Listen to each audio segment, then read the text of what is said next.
दोस्तों, आज पावन गुरुवार के दिन आप भगवान बृहस्पति की एक अत्यंत दुर्लभ और फलदायी कथा सुनने जा रहे हैं।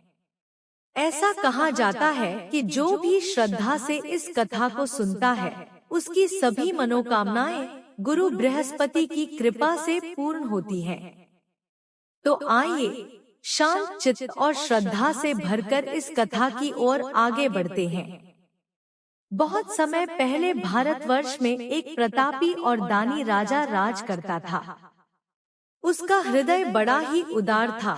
वह प्रतिदिन गरीबों और ब्राह्मणों की सहायता करता, किसी को खाली हाथ न लौटाता।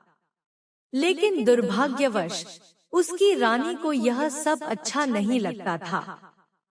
वह न तो स्वयं भगवान की पूजा करती थी, न ही किसी को दान देती थी। उल्टा वह राजा को भी दान पुण्य करने से मना करती। एक दिन राजा शिकार पर वन में चले गए और रानी महल में अकेली रह गई। उसी समय बृहस्पति देव साधु का वेश धारण करके भिक्षा मांगते हुए राजमहल पहुँचे। उन्होंने रानी से कुछ अन्न या वस्त्र की याचना की, लेकिन रानी ने रूखे स्वर में मना कर दिया और तिरस्कार पूर्वक बोली, हे साधु महाराज, मैं तो इन दान पुण्य की बातों से बहुत तंग आ गई हूँ। मेरा पति तो जैसे सारा खजाना लुटाने में लगा है। मेरी तो यह प्रबल इच्छा है कि हमारा सारा धन नष्ट हो जाए, ना रहेगा बांस, ना बजेगी बांसुरी। साधु ने बड़े शांत स्वर में कहा, देवी, तुम तो बड़ी विचित्र बात करती हो। संसार में कौन ऐसा है जो धन और संतान नहीं चाहता? लक्ष्मी और संतान तो पापी के घर में भी होनी चाहिए। यदि तुम्हारे पास धन है तो उसे अच्छे कार्यों में लगाओ, भूखों को भोजन दो, प्यासों के लिए प्याऊ बनवाओ, राहगीरों के लिए धर्मशालाएं खुलवाओ। जिन गरीब माता पिता की बेटियां विवाह योग्य हैं, लेकिन वे असहाय हैं, उनके विवाह कराओ। ऐसे अनगिनत कार्य हैं जिनसे तुम्हारा नाम इस लोक में भी होगा और परलोक में भी पुण्य मिलेगा। लेकिन रानी पर साधु की बातों का कोई असर नहीं हुआ। उसने ठंडे और कठोर शब्दों में जवाब दिया, महाराज, आप मुझे ये बातें न समझाएं। मुझे ऐसा धन नहीं चाहिए जिसे मुझे सब जगह बांटना पड़े। साधु ने गहरी सांस ली और कहा, यदि यही तुम्हारी इच्छा है तो तथास्तु। फिर ऐसा करो, हर बृहस्पतिवार अपने घर को पीली मिट्टी से लीपना, उसी मिट्टी से सिर धोकर स्नान करना और भट्टी पर कपड़े उबालकर धोना। यह सब करने से तुम्हारा सारा धन निश्चित रूप से नष्ट हो जाएगा। इतना कहकर वे साधु अंतर्धान हो गए। रानी ने साधु की कही बातों को हल्के में नहीं लिया, बल्कि ज्यों का त्यों करने लगी। लेकिन जैसे ही तीसरा बृहस्पतिवार आया, वैसे ही उनके घर की समस्त धन संपत्ति नष्ट हो गई। नौबत यहाँ तक आ गई कि राजा का परिवार 2 वक्त की रोटी के लिए भी तरसने लगा। तब एक दिन व्यथित राजा ने रानी से कहा, रानी, अब तुम यहीं रहो, मैं परदेश जाता हूँ। यहाँ के लोग मुझे जानते हैं, इसलिए मैं कोई छोटा मोटा काम नहीं कर पाऊंगा। परदेश में मजदूरी करूंगा ताकि परिवार के लिए कुछ अन्न जुटा सकूं। यह कहकर राजा अपने घर परिवार से दूर रोजी रोटी की तलाश में निकल गया। वहाँ वह जंगल से लकड़ियाँ काट कर लाता और शहर में उन्हें बेचता। इसी तरह जैसे तैसे अपना जीवन चलाने लगा। इधर जैसे ही राजा परदेश गया, रानी और उसकी दासी पर दुखों का पहाड़ टूट पड़ा। घर में न अन्न था, न कोई सहारा। भूख प्यास से दोनों की हालत दयनीय हो गई। 7 दिन बीत गए और दोनों ने अन्न का एक दाना तक नहीं चखा। अंत में रानी ने दुखी होकर दासी से कहा, हे दासी, पास ही के नगर में मेरी बहन रहती है। वह बड़ी संपन्न है। तुम उसके पास जाओ और उससे कुछ मदद ले आओ, ताकि हम कुछ दिन और जी सकें। रानी की दासी आशा लेकर उसकी बहन के घर पहुंची। उस दिन गुरुवार था और संयोग से रानी की बहन उस समय बृहस्पतिवार व्रत की कथा सुन रही थी। दासी ने रानी का संदेश दिया, लेकिन रानी की बहन उस समय मौन रही। वह कुछ भी नहीं बोली, न मुस्काई, न कोई इशारा किया। दासी को जब कोई उत्तर नहीं मिला, तो वह बहुत निराश हो गई। उसे क्रोध भी आया और मन में अपमान भी महसूस हुआ। वह लौटकर रानी के पास पहुंची और सारी बात कह सुनाई। यह सुनकर रानी बहुत दुखी हुई और अपने भाग्य को कोसने लगी। क्या यही मेरी किस्मत रह गई है कि मेरी अपनी बहन भी अब मुझे अनदेखा कर रही है। उधर कथा समाप्त होने के बाद रानी की बहन को भी अपनी गलती का एहसास हुआ। उसने सोचा, मेरी बहन की दासी आई थी और मैं उससे बात नहीं कर पाई। हो सकता है वह बहुत आहत हुई हो। कथा और पूजा पूर्ण होते ही वह तुरंत अपनी बहन के घर पहुंची। दरवाजे पर खड़ी होकर उसने भावुक स्वर में कहा, हे बहन, मैं बृहस्पतिवार का व्रत कर रही थी। कथा के समय उठना या बोलना वर्जित होता है, इसलिए मैं उस समय कुछ नहीं कह पाई। बताओ, तुम्हारी दासी क्यों आई थी? क्या परेशानी है? रानी की आंखों में आंसू भर आए। वह धीरे से बोली, बहन, तुमसे क्या छिपाऊं? हमारे घर में तो अब खाने को अन्न का एक दाना तक नहीं बचा है। इतना कहते कहते उसका गला रुंध गया। उसने दासी समेत बीते 7 दिनों की भूख और तकलीफ की सारी बातें विस्तार से अपनी बहन को सुना दी। यह सुनकर रानी की बहन ने बड़ी ही करुणा से कहा, बहन, निराश मत हो। भगवान बृहस्पति हर भक्त की मनोकामना पूरी करते हैं। चलो एक बार घर में देखो तो सही, क्या पता कोई चमत्कार हो गया हो। रानी को यकीन तो नहीं हुआ, पर बहन के बार बार कहने पर उसने दासी को अंदर जाकर देखने को कहा। और जैसे ही दासी भीतर गई, उसे सच में अनाज से भरा हुआ एक घड़ा मिल गया। यह देखकर वह हैरान रह गई। आश्चर्य और आभार से भरी हुई वह रानी के पास आई और बोली, हे रानी, जब हमें भोजन नहीं मिलता तो हम उसे व्रत ही तो कहते हैं। क्यों न हम भी यही व्रत करें? क्यों न हम भी इनसे बृहस्पति व्रत और कथा की विधि पूछ लें? रानी ने तुरंत अपनी बहन से बृहस्पतिवार व्रत के बारे में पूछा। बहन ने बड़े प्रेम से बताया, इस व्रत में चने की दाल और मुनक्का लेकर केले के पेड़ की जड़ में भगवान विष्णु का पूजन करना चाहिए, दीप जलाना चाहिए और श्रद्धा से कथा सुननी चाहिए। साथ ही केवल पीला भोजन ही करना चाहिए। इससे बृहस्पति देव प्रसन्न होते हैं और अपनी कृपा बरसाते हैं। पूजन विधि समझाकर रानी की बहन विदा हो गई। रानी के मन में अब नया विश्वास जाग चुका था। 7 दिन बीते और फिर गुरुवार आया। इस बार रानी और उसकी दासी ने श्रद्धा से व्रत रखा। वे घुड़साल से चना और गुड़ लाई और केले के पेड़ की जड़ में विष्णु भगवान की पूजा की। अब समस्या थी पीले भोजन की। घर में कुछ भी नहीं था। इस बात से दोनों फिर से थोड़ी उदास हो गई, लेकिन अब उनके दिल में एक भरोसा था, गुरु की कृपा का। और सचमुच बृहस्पति देव एक साधारण मनुष्य का रूप धारण कर उनके पास आए। उन्होंने 2 थालों में सुंदर सुगंधित पीला भोजन लाकर दासी को दे दिया। यह देखकर दासी की आंखें भर आईं। वह अंदर दौड़ी और रानी को बुलाया। दोनों ने मिलकर श्रद्धा और आभार से वह भोजन ग्रहण किया। उस दिन के बाद से रानी और उसकी दासी ने निश्चय कर लिया कि वे हर गुरुवार को श्रद्धा से व्रत रखेंगी और भगवान बृहस्पति की पूजा करेंगी। जैसे जैसे समय बीतता गया, बृहस्पति देव की कृपा से उनके जीवन में फिर से सुख, शांति और धन संपत्ति लौटने लगी।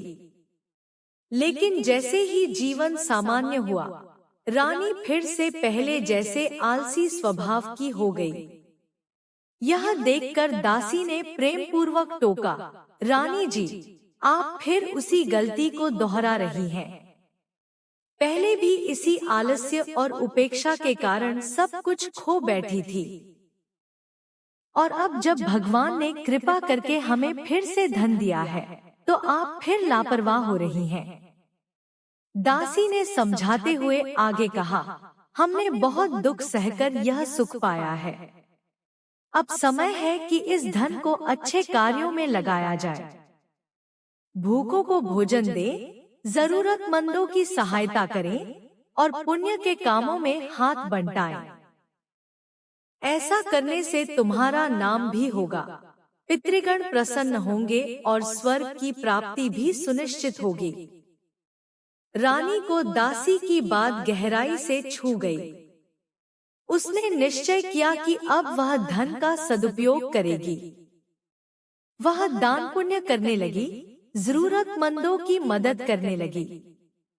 धीरे धीरे उसका यश पूरे नगर में फैल गया और लोग उसे बड़े आदर से देखने लगे। उधर राजा, जो परदेश में लकड़हारा बनकर जीवन बिता रहा था, एक दिन बहुत ही उदास होकर जंगल में एक वृक्ष के नीचे बैठ गया। वह अपने बीते वैभव और वर्तमान दुख को याद करके बेहद व्याकुल हो गया। उस दिन भी गुरुवार ही था। अचानक उसी एकांत जंगल में एक साधु प्रकट हुए। वे कोई सामान्य साधु नहीं थे, वही भगवान बृहस्पति देव थे, जो साधु वेश में आए थे। उन्होंने राजा से स्नेहपूर्वक पूछा, हे वत्स, इस सुनसान जंगल में तुम इस तरह चिंतित होकर क्यों बैठे हो? राजा ने दोनों हाथ जोड़कर उन्हें प्रणाम किया और रुंधे गले से बोला, महात्मा जी, आप तो सब जानते हैं, मैं क्या कहूँ? यह कहकर वह रो पड़ा और फिर अपनी सारी कहानी साधु को सुना दी। साधु ने करुणा से कहा, वत्स, यह सब इसलिए हुआ क्योंकि तुम्हारी पत्नी ने बृहस्पति भगवान के दिन उनका अपमान किया था। इसी कारण बृहस्पति देव ने रुष्ट होकर यह दशा कर दी। लेकिन अब यदि तुम मेरी बात मानोगे और श्रद्धा से बृहस्पति व्रत करोगे, तो भगवान तुम्हारी सारी पीड़ा हर लेंगे और पहले से भी अधिक वैभव देंगे। उन्होंने आगे कहा, प्रत्येक गुरुवार को थोड़े से चने और मुनक्का लेकर भगवान विष्णु का पूजन करो। लोटे में शुद्ध जल और थोड़ी सी शक्कर मिलाकर अमृत तैयार करो। कथा पूरी होने पर इस अमृत और प्रसाद को अपने परिवार और श्रोताओं में प्रेम से बांटो और फिर स्वयं भी श्रद्धा से ग्रहण करो। ऐसा करने से भगवान तुम्हारी हर इच्छा पूर्ण करेंगे। साधु के मधुर और आश्वासन भरे वचन सुनकर वह लकड़हारा भावुक हो गया। उसने हाथ जोड़कर कहा, हे प्रभु, आपकी बातों से मन को थोड़ी शांति मिली है, लेकिन मेरी हालत तो ऐसी है कि लकड़ी बेचने के बाद जो थोड़ा बहुत पैसा मिलता है, वो तो 2 वक्त की रोटी में ही खत्म हो जाता है। मेरे पास इतना भी नहीं है कि पत्नी की कोई खबर मंगा सकूं। और फिर मैं बृहस्पति भगवान की कथा कैसे सुनाऊं? मुझे तो कुछ भी नहीं पता। साधु मुस्कुराए और बोले, वत्स, चिंता मत करो। बृहस्पति भगवान सच्चे मन से याद करने वालों की हर समस्या खुद हल कर देते हैं। इस गुरुवार को तुम रोज की तरह लकड़ियां लेकर शहर जाओ लेकिन आज तुम्हें रोज से दोगुना धन मिलेगा। इससे तुम्हारा पेट भी भरेगा और पूजा के लिए जरूरी सामान भी आ जाएगा। अब मैं तुम्हें बृहस्पति भगवान की एक प्राचीन कथा सुनाता हूँ, उसे ध्यान से सुनो। साधु ने कहना शुरू किया। बहुत समय पहले की बात है। एक नगर में एक गरीब ब्राह्मण रहता था। उसके पास न तो धन था न कोई संतान। उसकी पत्नी भी बड़ी लापरवाह थी, ना स्नान करती, ना देवी देवताओं की पूजा। ब्राह्मण बहुत समझाता, पर उस पर कोई असर नहीं होता। वह दुखी मन से जीवन काट रहा था। कुछ समय बाद भगवान की कृपा से उस ब्राह्मण को एक कन्या की प्राप्ति हुई। वह कन्या जैसे जैसे बड़ी हुई, उसमें धर्म और श्रद्धा की भावना बढ़ती गई।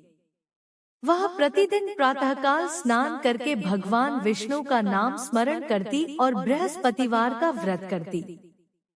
पूजा पाठ करके फिर विद्यालय जाती। हर दिन स्कूल जाते समय वह अपनी मुट्ठी में थोड़े से जौ भरकर ले जाती और रास्ते में एक एक कर उन्हें गिराती जाती।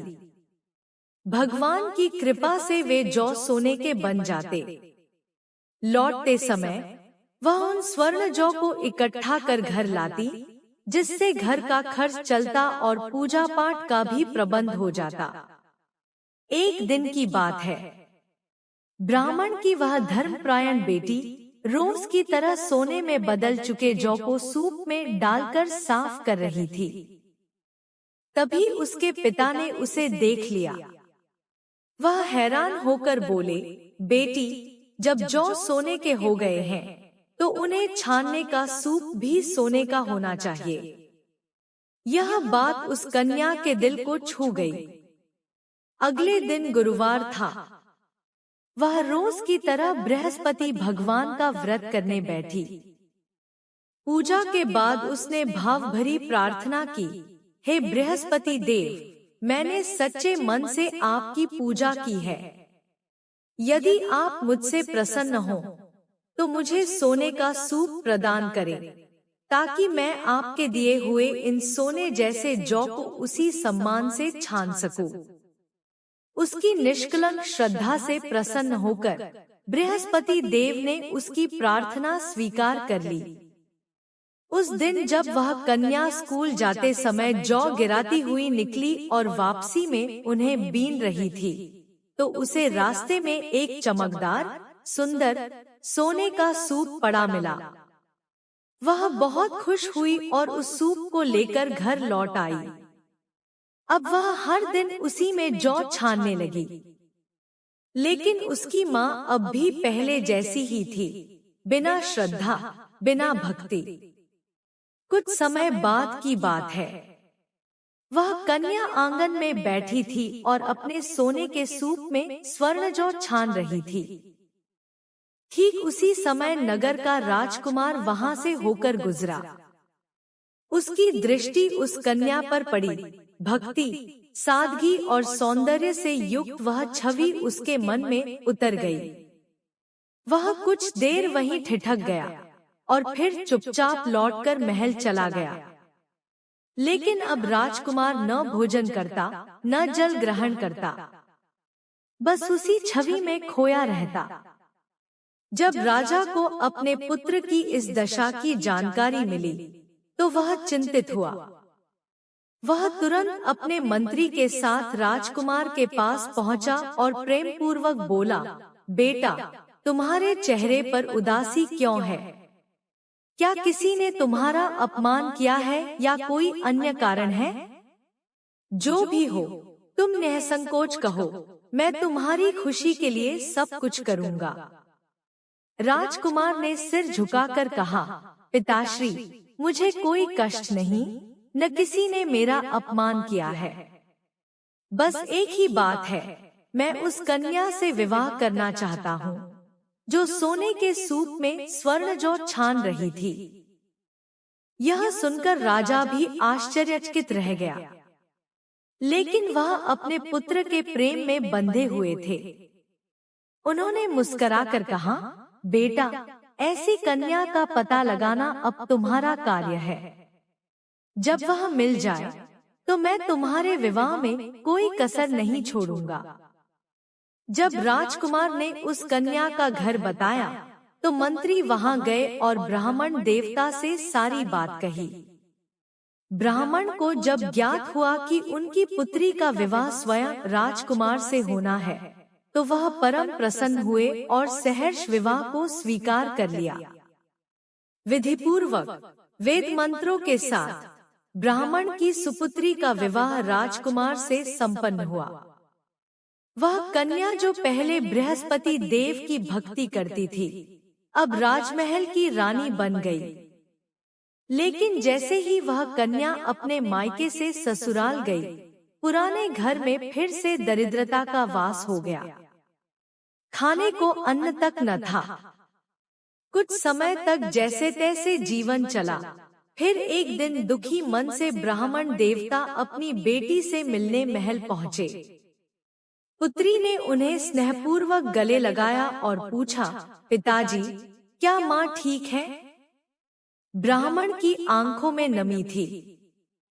उन्होंने सब कुछ बता दिया, गरीबी, भूख और पुरानी लापरवाहियों की कहानी।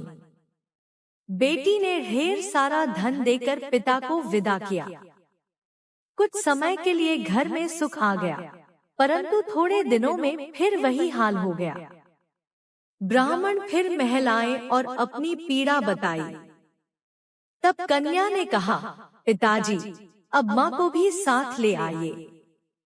मैं उन्हें एक ऐसी राह दिखाऊंगी जिससे कभी दरिद्रता पास नहीं आएगी। ब्राह्मण अपनी पत्नी को साथ लेकर आए।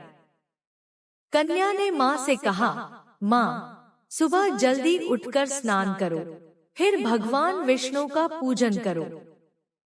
गुरुवार को व्रत रखो। यही वह मार्ग है जिससे तुम्हारे कष्ट दूर हो सकते हैं। परंतु माँ का स्वभाव नहीं बदला। अगले दिन वह स्नान किए बिना ही अपनी बेटी के बच्चों की जूठन खा बैठी। यह देखकर कन्या को बहुत दुहक और क्रोध हुआ। उसने माँ को एक कोठरी में बंद कर दिया और वहां से सारा सामान हटा दिया। अगली सुबह माँ को बाहर निकाला, जबरन स्नान कराया, फिर भगवान की पूजा करवाई। इस एक दिन की पूजा से जैसे उसकी आंखें खुल गईं, उसके भीतर भी श्रद्धा का दीपक जल गया। अब वह नियम पूर्वक बृहस्पतिवार को व्रत रखने लगी, स्नान और पूजन करने लगी। धीरे धीरे भगवान बृहस्पति की कृपा से उसका जीवन बदल गया। उसका घर अन्न, धन, वस्त्र और पुत्र पौत्र से भर गया। ब्राह्मण दंपति ने फिर कभी दरिद्रता का मुंह नहीं देखा। अंततः वे दोनों पुण्य के फलस्वरूप इस लोक में सुखपूर्वक जीवन बिताकर बृहस्पति देव की कृपा से स्वर्गलोक को प्राप्त हुए। इस प्रकार कहानी पूरी होते ही साधु महाराज अदृश्य हो गए। कुछ समय बीता और फिर एक बार गुरुवार का दिन आया। लकड़हारा हमेशा की तरह जंगल गया, लकड़ियां काटी और शहर जाकर बेची। उस दिन उसे पहले से कहीं ज्यादा पैसा मिला। उसने उसी धन से चना, गुड़ और पूजन सामग्री लेकर श्रद्धा से बृहस्पति व्रत किया। व्रत के प्रभाव से उसके सारे दुख धीरे धीरे दूर होने लगे। लेकिन अगली बार जब गुरुवार आया तो लकड़हारा व्रत करना भूल गया। बृहस्पति भगवान इससे रुष्ट हो गए। उसी दिन शहर के राजा ने एक बड़ा यज्ञ कराया और पूरे नगर में यह ऐलान करवा दिया कि आज कोई भी व्यक्ति अपने घर में न खाना बनाएगा, न चूल्हा जलाएगा, सबको महल में आकर भोजन करना होगा। जो इस आज्ञा का पालन नहीं करेगा उसे मृत्युदंड मिलेगा। शहर के सारे लोग भोजन करने राजमहल पहुँचे, लेकिन लकड़हारा देर से पहुँचा।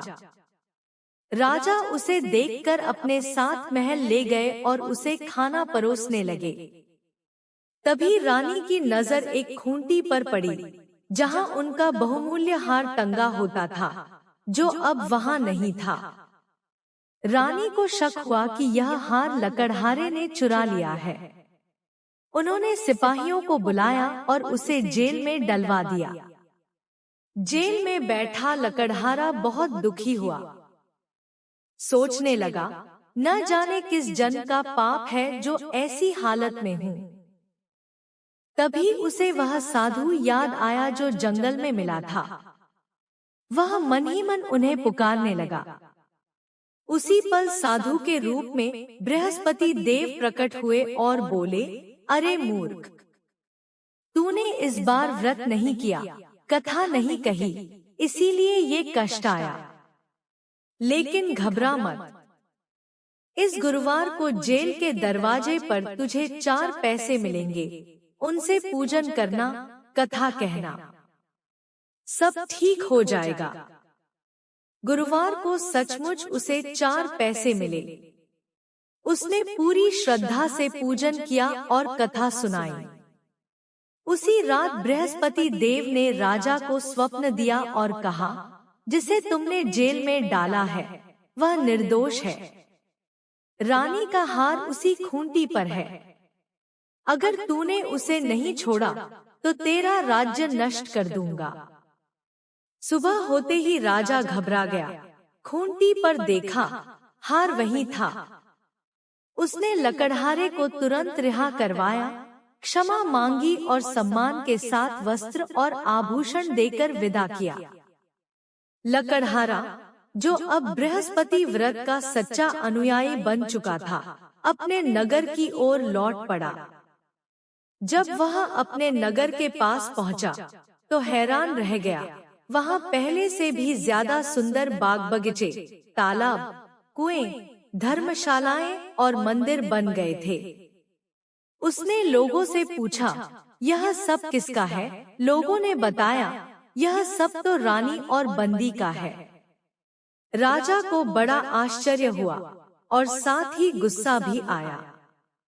उधर जब रानी को पता चला कि राजा लौट रहे हैं, तो उन्होंने अपनी दासी से कहा, राजा जिस हालत में हमें छोड़ गए थे, अगर वही हालत देखकर लौट गए तो तू जा, दरवाजे पर खड़ी हो जा और उन्हें भीतर ले आ। दासी बाहर खड़ी हो गई। जब राजा आए तो उसे अंदर ले आई। अंदर आकर राजा ने नाराज होकर रानी से पूछा, यह सब धन तुम्हें कहां से मिला? तब रानी ने राजा से मुस्कुराते हुए कहा, हमने जो भी सुख और समृद्धि पाई है, वह बृहस्पति देव के व्रत और कथा की कृपा से ही संभव हुआ है। यह सुनकर राजा ने मन ही मन ठान लिया, लोग तो सप्ताह में केवल एक बार ही व्रत करते हैं, लेकिन मैं रोज 3 बार कथा कहूँगा और प्रतिदिन व्रत रखूंगा। अब तो राजा के अंगवस्त्र में हमेशा चने की दाल बंधी रहती और वह दिन में 3 बार श्रद्धा से कथा कहता। एक दिन राजा ने सोचा, बहुत दिन हो गए, चलो बहन के घर चला जाए। यह सोचकर वह घोड़े पर सवार होकर निकल पड़ा। रास्ते में उसने देखा कि कुछ लोग एक शव को श्मशान ले जा रहे हैं। राजा ने उन्हें रोककर कहा, भाइयों, जरा मेरी बृहस्पति देव की कथा सुन लो।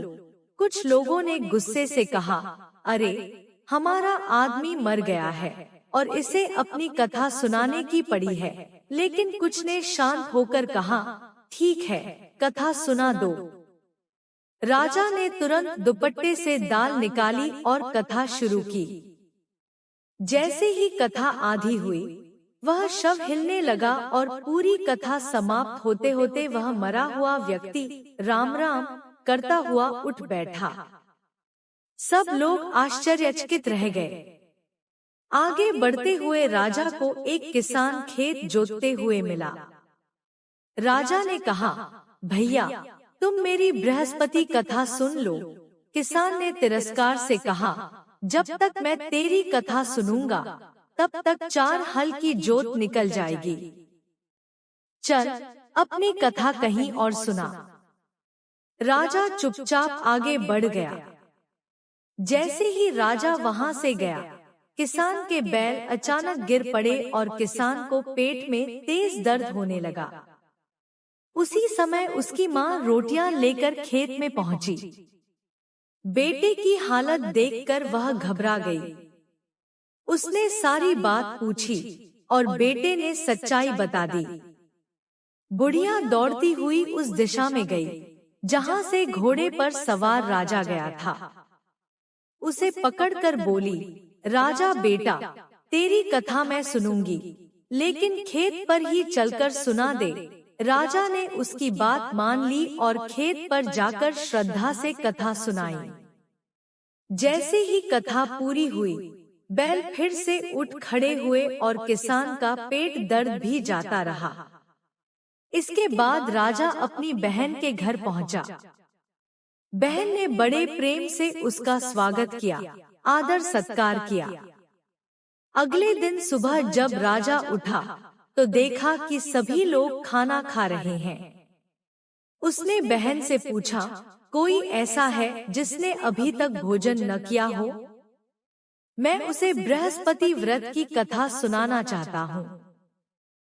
बहन ने मुस्कुराते हुए कहा, भैया, हमारे यहाँ तो पहले लोग खाना खाते हैं, फिर बाकी काम करते हैं। अगर चाहो तो मैं आसपास किसी को ढूंढ कर देखती हूँ। ऐसा कहकर वह पड़ोस में देखने गई, लेकिन कोई भी ऐसा नहीं मिला जिसने खाना न खाया हो।